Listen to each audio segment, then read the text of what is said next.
bukan bagian saya tuh. Merenung sejenaknya ada, lengkap semuanya, komplit. Adalah dia cahaya hati wisata religi. Nah, itulah kaji kita petang ini. Ada hal-hal yang mengganjal di pikiran yang ingin ditanyakan, saya jawab yang bisa, yang tak bisa nanti saya carikan jawabannya insyaallah. Terima kasih.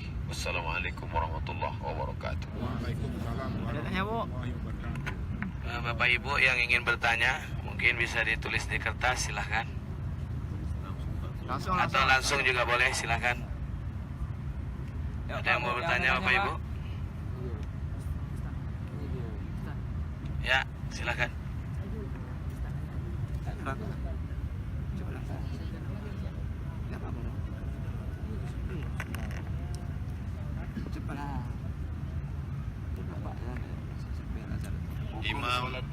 Imam di sini mazhabnya Hambali. Imam di sini mazhabnya Hambali. Sementara kita mazhabnya Syafi'i. Sah apa tak sah? Sah. Buka buku 37 masalah populer, masalah mazhab. Dulu waktu di sini Imam Maliki di sini kampungnya. Meninggal tahun 179. Makamnya itu di Baki. Imam Maliki. Zaman Imam Maliki di sini itu Fatihah enggak pakai bismillah sama sekali. Maliki itu tak ada bismillahnya. Kalau Hanafi masih bismillah. Bismillahirrahmanirrahim. Kalau Maliki tak ada bismillah sama sekali. Dan semua ulama mazhab yang datang tetap ikut. Itu dalil. Sudah saya tulis. Berbeda mazhab itu tetap sah. Jadi jangan sampai ini jadi alasan. Kau kenapa tak pernah ke masjid? Beda mazhab. Kalau saya di hotel aja. Ini banyak orang sekarang buat kaji. Datang ke masjid tetap. Wallahu a'lam bishawab. Terima kasih Ustaz. Saya ingin menanyakan itu yang pertama mengenai pengalaman pribadi saya ketika sholat di Masjid Nabawi.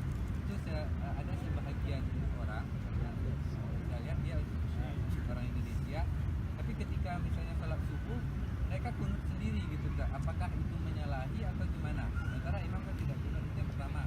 Yang kedua,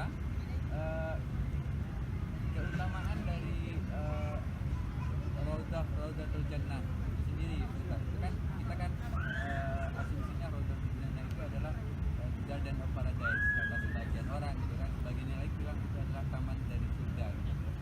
Yang ingin saya tanyakan ketika kita berdoa di sana, apakah doa-doa kita ini nanti pas nyampe kampung langsung dikabulkan atau ada waktunya atau bagaimana, atau ada proses atau gimana-gimananya itu Ustaz. Terima kasih.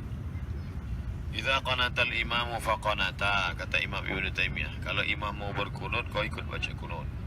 Wa illa fala, kalau imammu tidak berkunut, maka kau tak perlu baca kunut. Doa kunut itu tidak rukun, tidak wajib. Tidak rukun, tidak wajib. Kalau tinggal rukun, batal. Kalau tinggal wajib, bukan rukun, bukan wajib, bukan syarat. Dalam mazhab Syafi'i dia sunat. Oleh sebab itu, kalau ada makmum yang membaca pas di sini kan lama tegaknya, Sami Allah liman hamidah, dibacanya, maka tidak juga batal. Sama dengan menambah doa. Misalnya imam itu bacanya sampai fil alamina innaka hamidum majid. Tahu-tahu antum tambah Allahumma ighfir li ma qaddamtu wa ma akhartu wa ma asrartu wa ma a'lantu wa ma asraftu wa ma ta'lamu bihi minni antal muqaddim wa antal muakhiru la ilaha illa anta subhanaka inni kuntu minadh dhalimin. Allahumma inni a'udzubika min adzabi jahannam wa min adzabil qabri wa min fitnatil mahya wal mamat wa min syarri fitnatil masiihid dajjal. Allahumma inni ala dzikrika wa syukrika wa husni ibadatik. Doa itu sunat. Menambah doa sunat tak menyebabkan batal. Tapi untuk menjaga mengikut imam, sebagian mazhab mengatakan cukup diikut aja, solatnya sah. Andai ada nanti kawan di sebelah yang angkat, dibacanya Allahumma hdini fiman hadait wa cepat-cepat dia wa'afini fiman afan, sah juga. Jadi tak ada masalah, tak ada. Yang masalah mana? Yang tidur di hotel sampai jam 7. Ustaz sendiri, saya jadi makmum, saya tak baca kunut. Saya ikut aja imam. Al-imamu junnah, imam itu penanggung jawab. Ju'ilal imamu liutamma bih, imam diangkat untuk diikuti. Ma baina baiti, antara rumahku, wa mimbari dan mimbarku, raudhatun min riyadil jannah, satu dari taman surga. Antara rumahku, rumah Nabi sama Aisyah, Nabi waktu meninggal digali bawah kasurnya, langsung dimakamkan di situ. Yang tempat ibu nanti malam mau mengucapkan salam ke Nabi, itu kamar Aisyah itu. Meninggal Abu Bakar, dia ingin dekat sama Nabi, ditanam pula di samping. Meninggal Umar, ditanam lagi. Utsman di Baqi, karena dia tak ada pesan minta di situ, tak ada request. Nah, maka di situ ada 3 makam di dalam kamar itu. Antara rumahku, kamarku sama Aisyah ini, wa mimbari, mimbar tempat aku khutbah, raudhatun min riyadil jannah, satu dari taman surga. Di antara tempat yang dipilih Allah di permukaan bumi ini, banyak orang, tapi ada yang mulia. Siapa dia? Nabi. Banyak Nabi, tapi ada yang mulia. Siapa dia? Rasul. Banyak Rasul, tapi ada yang paling mulia, ulul azmi. Banyak ulul azmi, tapi ada yang paling mulia, tinggal satu, Sayyidina Muhammad SAW. Itu namanya keutamaan tempat. 24 jam keutamaan waktu, tapi ada waktu yang paling utama. Apa dia? Tengah malam. Tengah malam ada lagi yang paling utama. Apa dia? Lailatul Qadar. Begitu juga dengan tempat ini. Tempat, banyak tempat, tapi ada satu tempat dipilih Allah, tanah haram, 42 km dari Hudaybiyah ke Arafah. Ada lagi yang lebih sempit daripada itu. Mana dia? Nah, inilah dia, 22 meter dari mimbar ke dinding rumah Nabi. Itu tempat banyak beribadah, tempat mustajab doa. Saya udah bolak-balik doa situ, kok nggak kabul juga Pak Ustaz? Doa itu 3. Yang pertama, cash and carry, langsung dikasih Allah. Yang kedua, ditunda Allah sampai timing waktunya tepat. Sama macam anak minta pisau. Minta pisau, kata ibu, jangan, nanti tangan kau luka. Antum sekarang minta mobil Ferrari. Menurut Allah makomnya belum sampai, nanti 2-3 kali gas mati. Untuk bertanya kok CB 100 aja dulu, kata. Langsung. Tuh. Jadi jangan sangka. Yang ketiga, ditunda Allah di sini, dikasihnya nanti di surga. Mala a'yunun ra'at, belum pernah ditengok mata. Wala udhunun sami'at, belum pernah didengar telinga. Wala khatara 'alal qalbi bashar, belum pernah terlintas di hati dan otak manusia. Lalu di antara yang ketiga ini kita dapat yang mana? Husnuzon pada Allah. Maka tak ada istilah doa ditolak. Tak ada selesai doa datang tulisan reject. Tak ada. Doa itu diterima, hanya saja ada yang cash and carry, ada yang ditunda waktunya, ada nanti diganti Allah di akhirat. Nah, maka kita terus berdoa. Dalam doa itulah kita merasa rendah. Dalam doa itulah kita merasa kekuatan Allah. Orang yang tidak berdoa sombong. Nabi Muhammad aja berdoa. Nah, maka berdoa di Taman Raudhah, berdoa di dalam masjid, berdoa di luar masjid, berdoa. Banyak-banyak berdoa. Hanya saja ada doa kualitas tempat, ada doa kualitas timing waktu, ada doa kualitas orang. Jumpa sama Buya, sama Sayyid, sama Habib, sama ulama, minta doa orang. Jadi 3, keutamaan tempat, keutamaan waktu, keutamaan orang. Itulah tentang doa-doa. Wallahu a'lam. Ada lagi Bapak Ibu?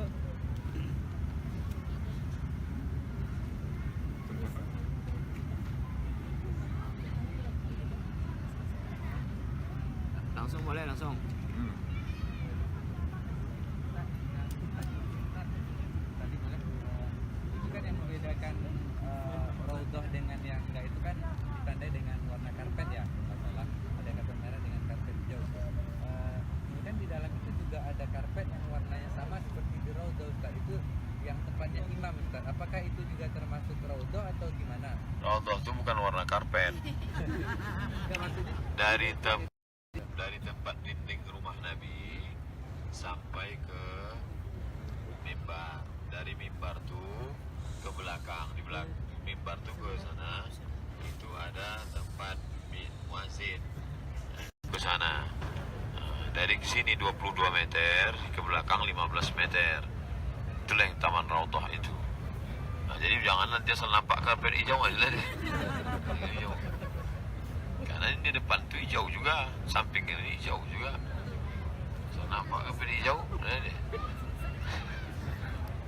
22 meter kali 15 meter. Tapi jangan dipaksakan diri. Masuk ke dalam, bisa sholat sunat 2 rakaat, berdoa tegak.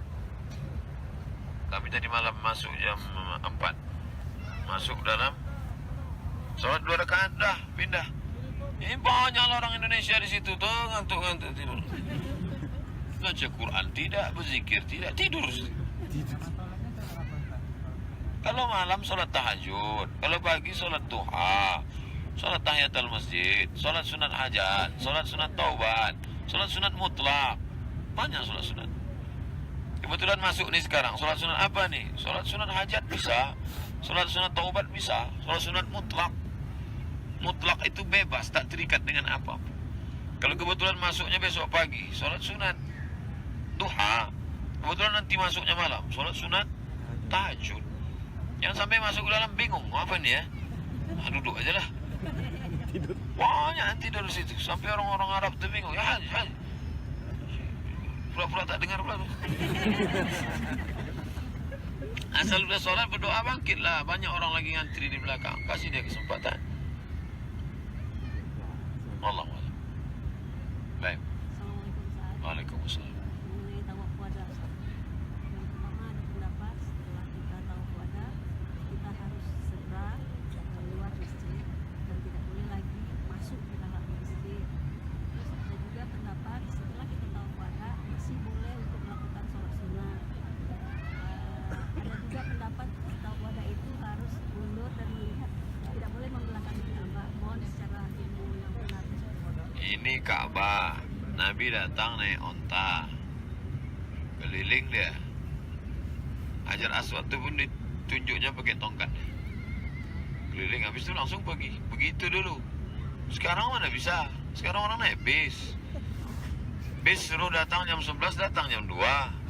Ngurus koper lagi. Nah, begitu sudah tawaf wada jam 11, azan zuhur. Sholat di kamar apa di masjid? Tetap sholat di masjid. Begitu fatwa ulama Saudi Arabia. Jadi tak sama. Mana dalil boleh sholat setelah tawaf wada? 2 rakaat tawaf. 2 rakaat tawaf itu kan dilaksanakan setelah tawaf, bukan sebelum tawaf. Itu dalil boleh sholat setelah dalam keadaan darurat. Nah, maka sholat. Ustadz kemarin enggak. Karena saya habis tawaf wada itu langsung saya berangkat. Habis saya tawaf wada langsung saya berangkat. Maka saya tak sholat zuhur di situ. Lalu setelah sholat itu apakah kita melambaikan lalu tak boleh membelakangi? Mana tak bisa membelakangi, mundur. Rasional. Al-Quran dengan hadis itu nas, tapi ada akal. Afala ta'qilun, afala tatadzakkarun, afala tatafakkarun. Maka ada rasionalitas akal. Nah, bagi yang sudah tawaf, masuk waktu azan, ikut sholat balik. Bagi yang sudah tawaf, langsung mau berangkat dia. Mana kamar hotelnya? Balik dia kamar. Terus intinya penghormatan. Itu terkait dengan tawaf wada. Wallahu a'lam. Baik. Waalaikumsalam.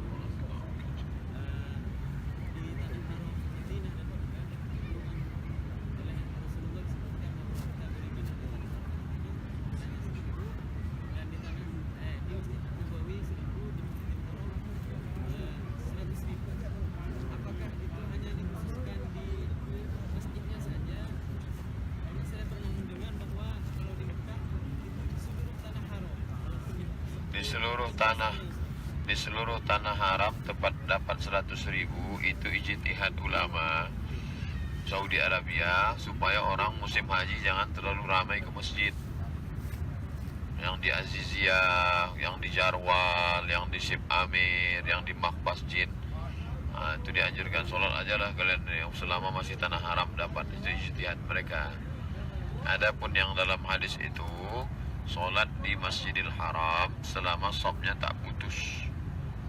Sop tak putus, nyambung deh. Walaupun sampai nanti sholat, dulu pernah saya sholat Jumat di depan Masjid Kucing, sekarang tak ada lagi. Pernah saya sholat Jumat setelah Masjid Kucing di Pasar Seng. Nah, itu kan udah jauh sekali, tapi sop tak putus, maka tetap dapat pahalanya. Oleh sebab itu kita bersegera untuk dekat masjid. Sop pertama, sop lebih bagus. Tapi fatwa itu juga mesti dilihat. Kenapa ulama berfatwa? Karena melihat orang berdesak-desakan sampai jatuh dari bis. Lalu keluarlah fatwa ulama, selama tanah haram dapat, kata dia. Bedakan antara nas dengan ijtihad terhadap nas. Yang antum tanyakan tadi itu ijtihad ulama terhadap nas. Sedangkan nasnya mengatakan, nas artinya teks hadisnya, sholat di Masjidil Haram tak putus.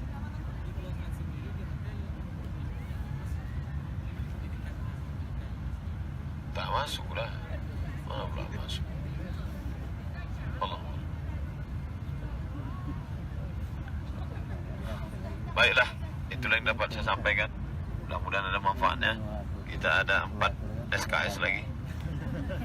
Subuh besok, asar, subuh Jumat, asar. Habis itu kita siap-siap pulang. Terima kasih. Selanjutnya saya serahkan ke Ustaz Aktiri.